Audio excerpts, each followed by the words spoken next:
without further ado, let's get things moving over to our first speaker. Hopefully, Shai Sasson, the head of publishing at CrazyLabs, is here. Hello.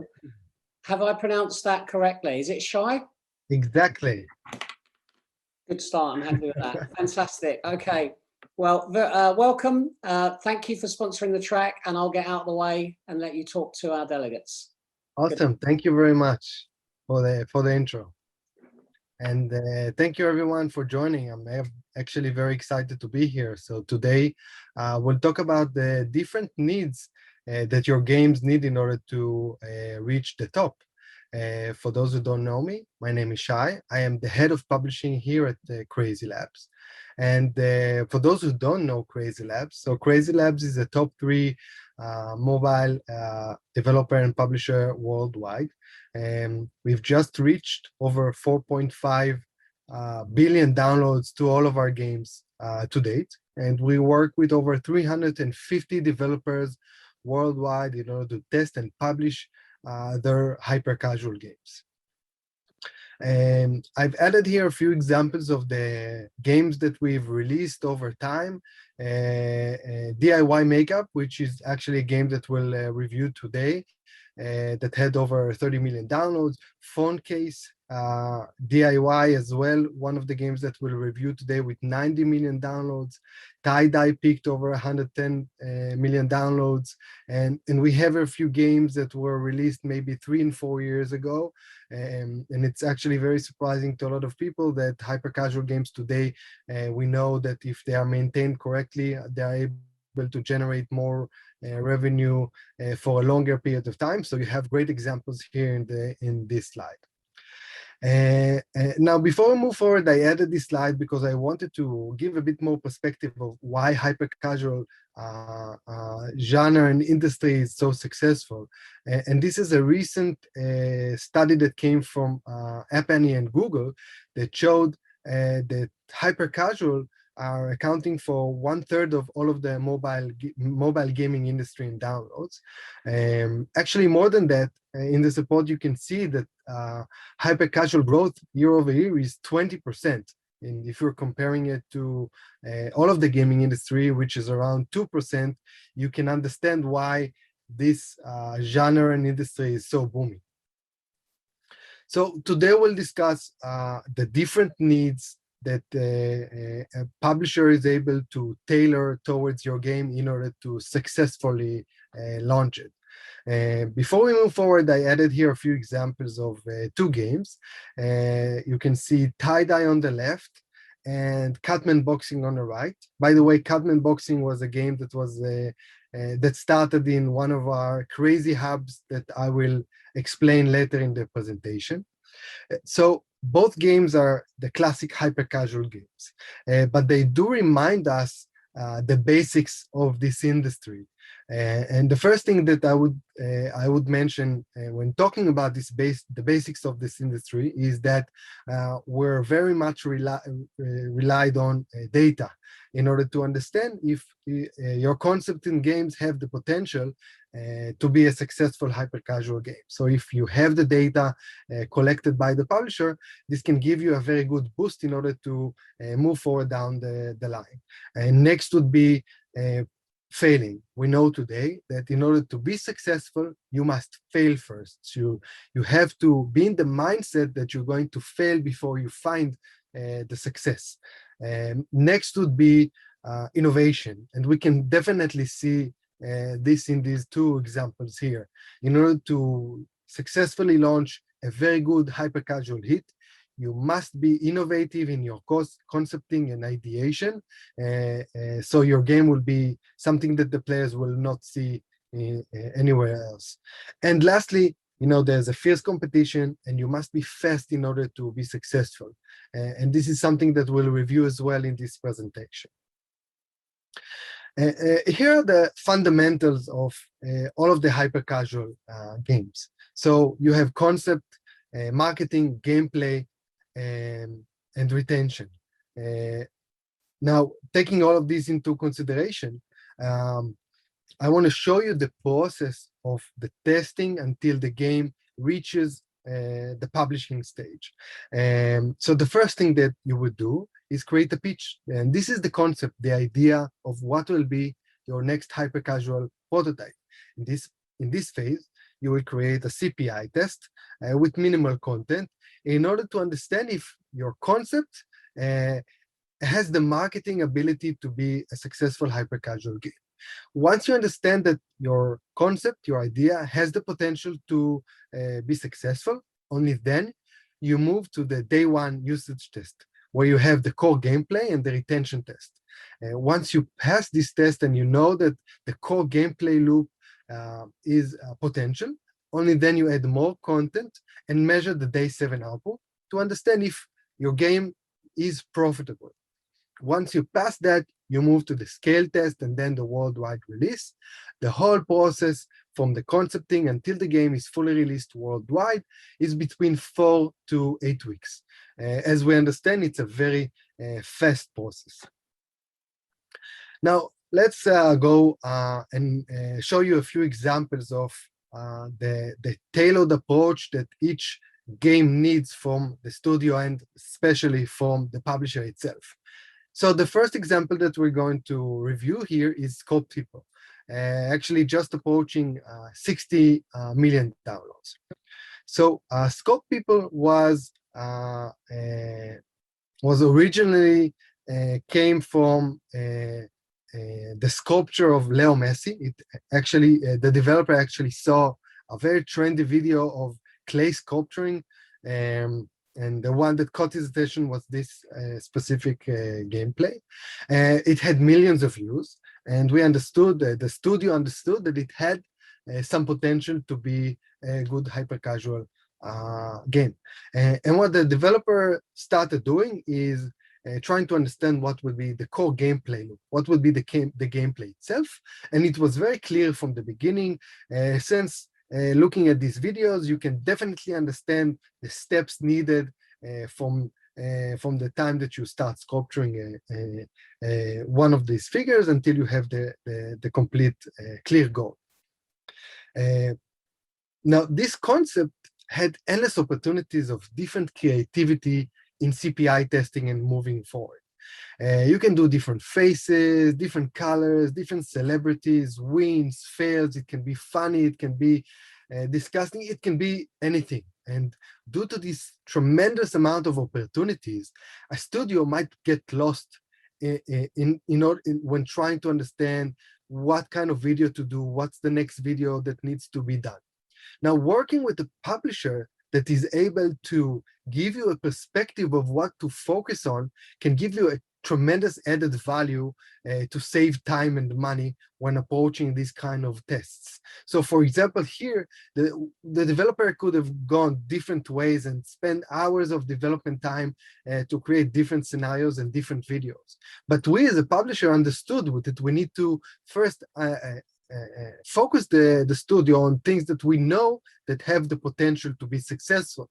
So what we did is create a batch of ideas that we already tested in different games and knew that they had potential to be a successful creative video during the testing process, and gave it to the developer and told them, here are a few examples of celebrities lookalikes and different scenarios that we know have the potential to be successful. Please, let's focus on them and not spend time on other things. And this is very important. Only a tailored approach by a publisher can help you focus your efforts on what's needed and what's not needed. And next is the retention. Now, on the retention phase, you can see that the core gameplay loop has the ability to give the players to express their creativity. They can choose different colors, different accessories. It can be funny. They can add different things to the flow. But when you have a publisher that can tailor their approach towards the gameplay and the retention and can utilize different data points that is already known to the publisher and can help you, it can save you a lot of time and money. In this example, you can see on the videos that I've added here on the right, there are different mini steps in the full level. Now, these mini steps can be long or they can be short, and you can test different scenarios. But when you have a publisher that can help you find what's needed to A/B test next, or understand what's better to do and what to avoid, it can help a lot. In this example here, you can see that in the mini steps, once you reach a point of between 80 to 90%, we immediately show the green V icon coming down to the center of the screen to give the player an understand that he's approaching the end of the step. Even further to that, once you've reached 90%, we automatically move the player to the next step. Now, by removing this extra click, we were able to improve the retention and output significantly. And only by understanding that from different games that we've published before testing Sculpt People, we were able to tailor the approach of the development process here and save a lot of time and money for the developer. Next example is DIY makeup. By the way, reaching $60 million. Now, DIY makeup is a very good example of a game that started based on a trend that actually died. Now, in this case, different developers might need to give up and move to the next concept. But if you're collaborating with a publisher that is able to tailor their approach towards the game's need, you'll be able to benefit more. And what we've done here is decided to pivot and not give up on this game. And we found a sub-genre of this DIY madness. It was the fruit mask. Now, now a developer can decide to be hands-on and take advantage of this subgenre and change the core gameplay completely and test it. By doing that, he will then risk a lot by investing a lot of time and efforts doing that. But what we've done is had a different approach for that. What we've done is first ask the developer to only create a video of this trend. We've pinpointed what we saw in this trend and created just a gameplay video and tested it. Once we understood that this was appealing and marketable, only then we've A/B tested the icon of the game to understand if it gives any added value to the downloads and the game itself.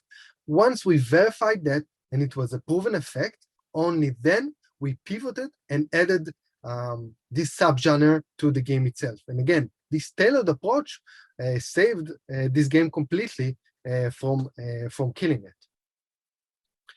Now, when you're looking at the marketing side here, this had a very similar effect to to Sculpt People. Now, you can drown yourself in different creatives that you can do. You can do different colors, different masks, different fruit. But when you have a publisher that identifies the different colors that are more sensitive and can bring you added value, but more than that, had a good idea when sitting with the marketing team and tailor their approach toward what this game can be successful, we were able to create a video that was by far more successful than most videos that were previously tested. And we can see this video in the example that I've added here. Obviously, it was a very funny and disgusting video, but you can definitely understand that this approach brought us a very good low CPI compared to many different videos that we could have done and tested with different colors and different foods. And this is a very good example of the tailored approach that each game needs in order to be successful. Now, in the retention itself, there were different scenarios that could have done and create, but what we've tried to pinpoint here together with the studio is create this mesmerizing sense of what we saw in the trend itself from the different popular videos and give the players the express of creativity that they are able to do, comparing it to the trend and what we saw in the different social medias. Moving forward to our last example, phone case DIY. Phone case DIY was a very unique example of a game that was also based on a trend, but what we saw that is that this trend was available offline. Very similar to what we saw in tie-dye, an example that I showed in one of the first slides. So we saw that people are not only watching these trends with millions of views online, but this was also available offline. So we saw that actually this was seen by the developer itself, and brought to our attention that teenagers and a lot of people are now customizing their phone cases and actually matching them towards their outfits. Once we immediately saw that this has the potential similar to what we saw in tie-dye, which was also available offline, we understood that this game has the potential. The core gameplay loop was very clear from the beginning. We knew exactly what the players wanted to do, applying the glue, adding the different colors, adding the glitter, and then adding the different accessories to the game itself. But what was the unique approach that we added here together with the developer in the marketing side was this video that you're seeing here. And what we wanted to achieve here is the gradient feel and the look that you are seeing here in the video itself. And we knew that this has the potential. So what we did is collaborated with our internal developers in order to work together in order to create this gradient feel, the gradient look that you're seeing today, and obviously added it to the game, but first added it to the video itself. And as you can see, there are different things that you can do, different fails, different wins, different colors, different stickers, and tons of combinations. But when you're looking at a different approach here, by finding a specific idea, adding the gradient look, and collaborating with our internal developers together with the studio, we were able to pinpoint the uniqueness in this video, and it was a very good success for this game in the marketing side. Now, moving to the last step in the retention phase of this game, and I think that we have just a few more minutes for this presentation, so it will be one of the last examples. In the retention test, what we've added here was what you can see here in the video itself. We collaborated with our internal tech artists in order to create what you're seeing here, the smearing technique that you're seeing in the video here, and added it to the game itself. Now, without this tailored approach, without collaborating with our internal resources, our internal tech artists, to find this specific smearing technique, by the way, that was then reused in another game, another hit game that was also published by CrazyLabs, you will never be able to achieve this end result as you can see here. By doing that, you're really able to pinpoint the different things that your game needs in order to be successful. Now we're approaching the end of this presentation, so just to summarize what we've discussed so far, in terms of the hyper-casual development process, we know what are the fundamentals, concept, gameplay, marketing, and then retention.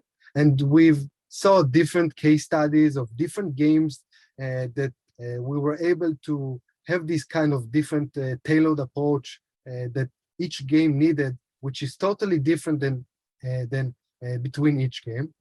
We understand that you need to create the right marketing for the game. You need to optimize the flow and A/B test different scenarios, short levels versus long levels, extra click versus moving fast in the mini steps, and then utilizing the different resources that the publisher has, such as tech artists and development, to work together with the studio in order to launch the game fast and successful. Now, I've promised that I will explain about the Crazy Hubs. So I showed an example of one of the games that started in the Crazy Hubs, was Cutman Boxing in the example that I showed in one of the first slides. So everything that we've discussed here and more are being taught in all of the crazy hubs that we have opened worldwide in different places in the world.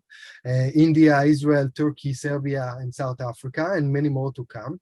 And it's an accelerator program for developers that are looking to enter or already entered the hyper-casual genre and are looking for mentoring and support from an experienced top 3 publisher in order to improve themselves in this genre. And I urge you to read more about it and apply at crazylabs.com.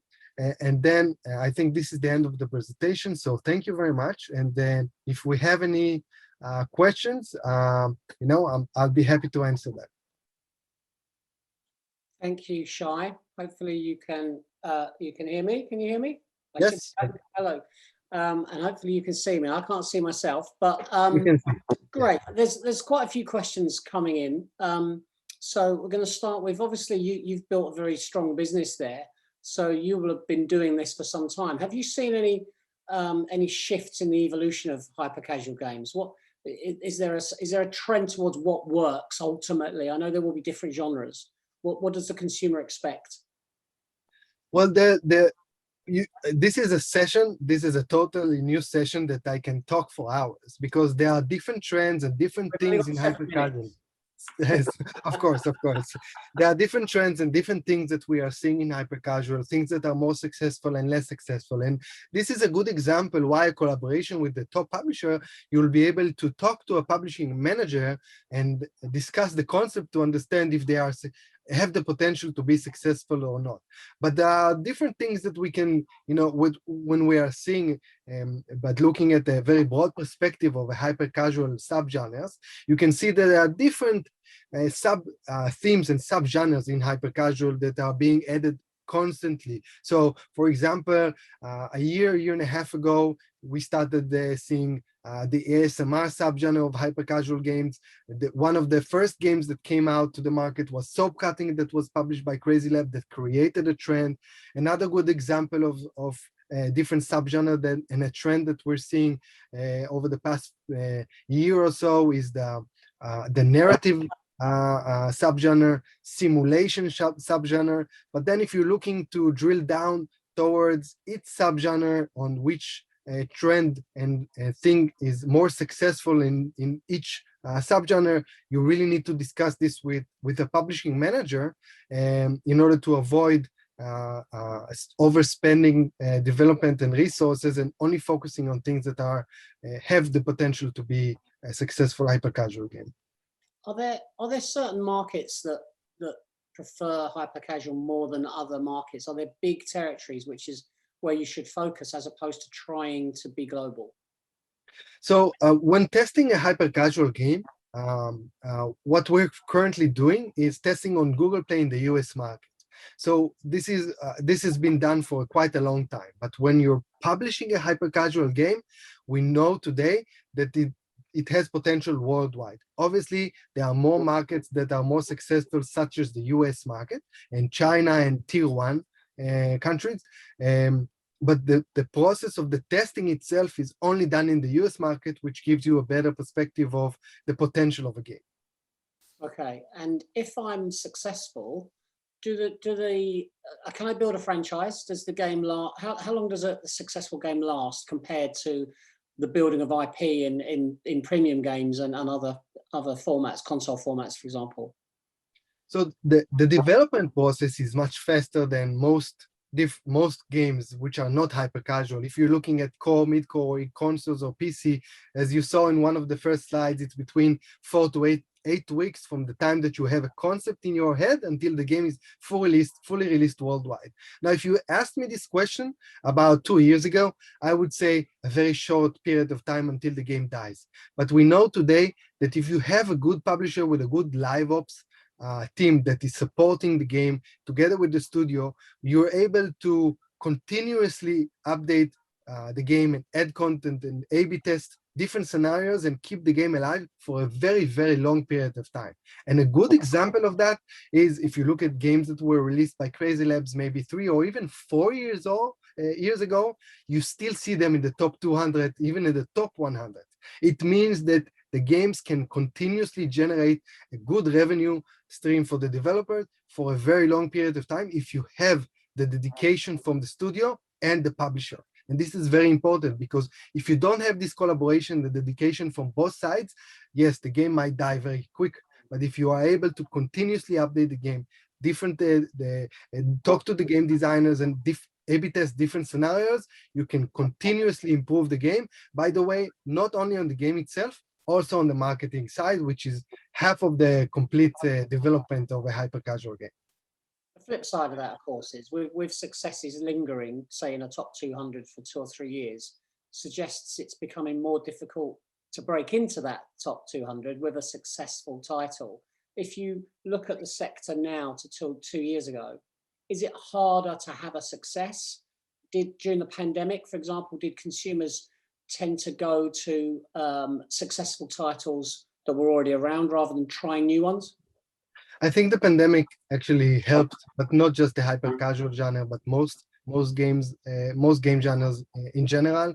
We're not seeing any specific, I would say, a place where developers are being less successful in, but you do have to fail until you win. And this is something that is very important for a lot of studios to understand.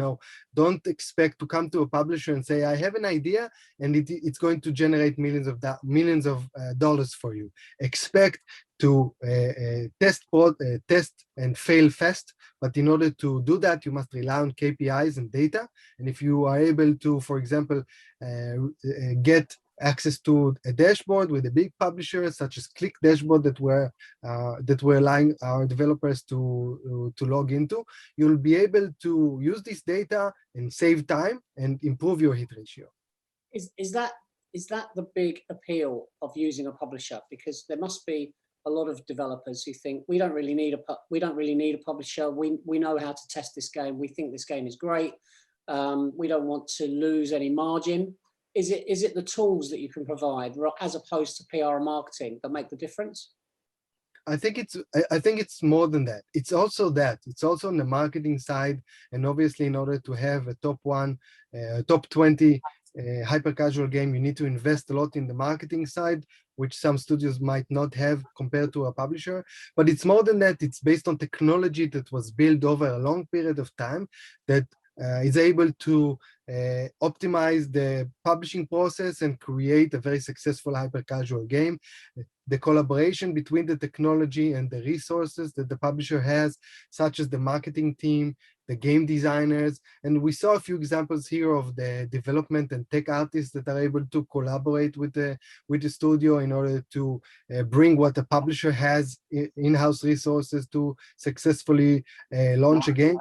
And I'm sure that there are developers that are saying, I have the full resources of the development that I don't need a publisher, but it's important to understand that the technology that a big publisher is basing his business on is something that takes a very long period of time to develop and obviously a lot of resources. One last question, very good one. If I was currently thinking about setting up a hyper-casual game studio, what sort of team size do I need and how much initial investment should I have secured so that I can have a proper go at being successful in this space? So it really depends. We have games, for example, I think Sculpt People was one of the examples, but I'm not sure that there are tons of games that we've released that are actually developed by a one-man show. So it really depends on the capability of the man that is looking to establish a studio. If you are able to do the full process of the development, the ideation and design yourself, start approaching publishers, see if they're able to look at your portfolio and have a conversation and build a partnership, and perhaps they're able to fund you as well. So in some cases, you might not need to look for in external investors. Once you have the basics in order to establish a good studio, if it's a one-man show that is able to do the whole process, or if it's 2 or 3 people, one is the development, one is the designer, and the one is maybe the tech artist, you'll be able to have a full cycle that is able to fast prototype and create a lot of tests until you find the one that is right for you. Perfect. Well, thank you very much, Shai. That was a really insightful half an hour. And thanks again for sponsoring this afternoon. Good luck with growing the business further. Thank you for having me. And we'll see you next time. Thank you. Bye, everyone.